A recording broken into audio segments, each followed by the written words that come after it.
I'm an avid user of Pinterest.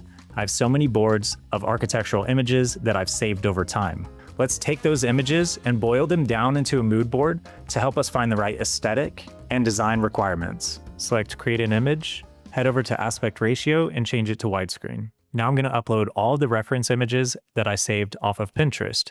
Click the plus icon, add photos and files. Navigate to your images. You can select them all by clicking and dragging, or you can click the first image, hold Shift, and click the last one, and select Open. Depending on what plan you have, there may be a limit to how many images you can upload. Copy and paste the prompt that's linked in the description below. This prompt actually has no brackets, so you can go ahead and click Send when you're ready. And here's the output from that prompt.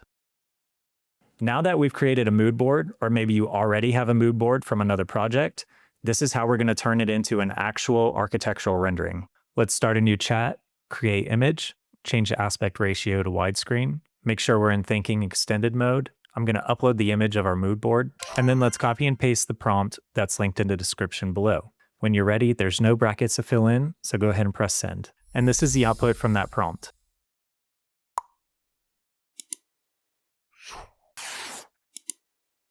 If you liked the video, please like the video and subscribe down below if you want to see future content just like this. If you want to support the channel further, check out the Patreon. It's linked in the description below. Thanks for watching.